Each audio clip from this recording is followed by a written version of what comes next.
Assalamualaikum warahmatullahi wabarakatuh.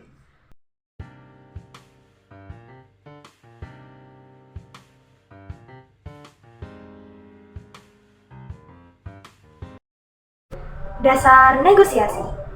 Negosiasi adalah bentuk kesepakatan antara dua pihak atau lebih dengan cara berkomunikasi satu sama lain. Negosiasi memiliki beberapa karakteristik. Di antaranya, yang pertama, adanya dua pihak atau lebih yang berkomunikasi. Yang kedua, adanya kepentingan yang berlawanan. Yang ketiga, terjadi proses memberi dan menerima. Yang keempat, adanya sebuah kesepakatan. Dalam buku ini, negosiasi dibagi menjadi dua jenis, yaitu negosiasi distributif dan negosiasi integratif. Negosiasi distributif adalah proses negosiasi yang mendekatkan pada hasil menguntungkan salah satu pihak atau biasa disebut win-loss solution. Ciri-ciri negosiasi distributif yaitu yang pertama, adanya motivasi menang kalah. Yang kedua, adanya kepentingan yang berlawanan. Dan yang terakhir, adanya fokus hubungan jangka pendek. Contoh negosiasi distributif yaitu pada kegiatan jual beli. Jenis yang selanjutnya yaitu negosiasi integratif. Negosiasi integratif adalah proses negosiasi yang menghasilkan kesepakatan menguntungkan antara dua belah pihak atau biasa disebut win-win solution. Ciri-cirinya yaitu yang pertama, adanya motivasi sama-sama menang. Yang kedua, kepentingan cocok dan serasi. Yang ketiga, fokus hubungan untuk melakukan negosiasi ini adalah jangka panjang. Contoh proses negosiasi integratif yaitu proses negosiasi perjanjian kerjasama antar perusahaan. Strategi dan taktik negosiasi. Untuk melakukan negosiasi distributif diperlukan langkah-langkah yaitu yang pertama, menetapkan tujuan dan posisi awal. Beberapa hal yang harus kita tetapkan yaitu tawaran awal, target, dan batas rendah. Yang kedua, kemudian mempelajari posisi dan tujuan lawan. Ada beberapa taktik yang dapat diterapkan dalam melakukan negosiasi ini. Kita dapat menggunakan taktik penawaran awal, di mana kita akan membuat penawaran yang lebih tinggi atau rendah. Kita juga dapat menggunakan teknik tekanan dan ancaman yang dilakukan dengan cara memberikan ancaman atau meninggalkan negosiasi ketika tujuan negosiasi kita tidak terrealisasi. Kemudian, taktik negosiasi untuk integratif yaitu yang pertama, menetapkan tujuan yang lebih tinggi. Yang kedua, memisahkan antara orang dan masalah dengan tujuan agar kita tetap objektif dalam melakukan negosiasi. Yang ketiga, fokuskan pada kepentingan. Dan yang keempat, keputusan harus memunculkan keuntungan kedua belah pihak.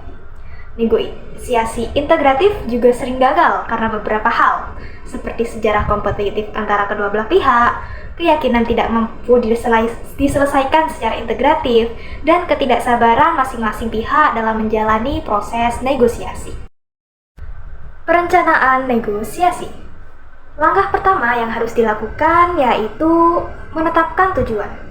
Dalam hal ini, kita perlu memperhatikan bahwasanya keinginan bukanlah tujuan dalam bernegosiasi.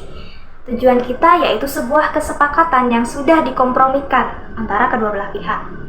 Tujuan ini harus konkret, spesifik, dan terukur. Langkah yang kedua yaitu lakukan perencanaan strategis yang terstruktur untuk mencapai tujuan yang ingin dicapai. Urutan-urutan yang ideal dalam proses negosiasi yaitu persiapan, membangun hubungan, pengumpulan informasi, penawaran, memunculkan sebuah kesepakatan, dan yang terakhir yaitu melakukan kesepakatan. Persepsi, kognisi, dan emosi yang membangun negosiasi. Dalam melakukan negosiasi, ketiganya sangat berpengaruh. Penulis mengungkapkan bahwa pihak negosiator yang memiliki persepsi dan kognisi yang sejalan antara keduanya, serta memiliki emosi yang positif, potensi mencapai tujuan negosiasi akan jauh lebih besar daripada pihak-pihak yang memiliki kognisi dan persepsi yang tidak sejalan, serta emosi yang negatif. Komunikasi. Dalam melakukan negosiasi, ada beberapa elemen komunikasi.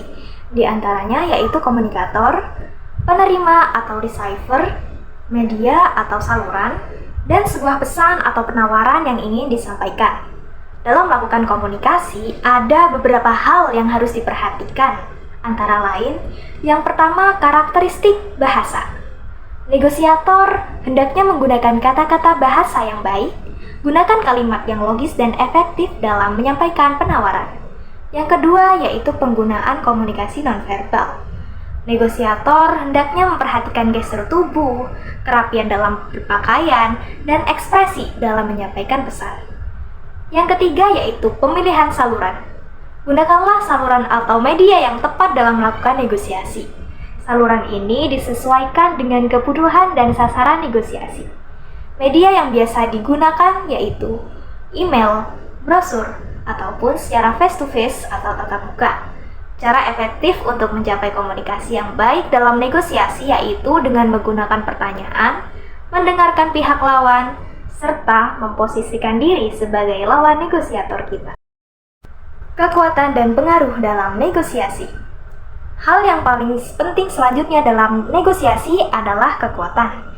Sumber kekuatan bisa berasal dari posisi, hubungan, informasi awal, dan individu. Contohnya, kita ingin melakukan negosiasi di sebuah perusahaan. Di perusahaan tersebut, direkturnya adalah paman kita. Nah, dengan kekuatan hubungan tadi, tentu saja akan mempermudah kita merealisasikan tujuan negosiasi kita. Kekuatan dan pengaruh dalam negosiasi tidak dapat dipisahkan. Dengan kekuatan yang dimiliki, akan mempengaruhi pihak lawan untuk merealisasikan tujuan negosiasi kita. Hubungan dalam negosiasi. Dalam melakukan proses negosiasi, tentunya akan ada sebuah hubungan yang akan tercipta. Elemen untuk membangun sebuah hubungan itu terdiri dari reputasi, kepercayaan, dan keadilan. Kepercayaan, keadilan, dan reputasi akan membentuk ekspektasi orang lain untuk melakukan negosiasi dengan kita. Maka dari itu, perlu bagi kita untuk mempunyai reputasi yang baik, bertindak dengan jujur, dan berlaku adil dalam kehidupan sehari-hari untuk mencapai negosiasi yang baik dengan pihak lain. Itu tadi adalah beberapa poin utama yang saya dapatkan selama pertengahan semester ganjil ini di mata kuliah negosiasi. Semoga ilmu yang kita dapatkan bermanfaat dan dapat digunakan sebaik-baiknya untuk kemaslahatan kita bersama. Saya Salsabila Dwenanda, pamit undur diri. Apabila ada tutur kata yang kurang berkenan, mohon maaf sebesar-besarnya. Wassalamualaikum warahmatullahi wabarakatuh.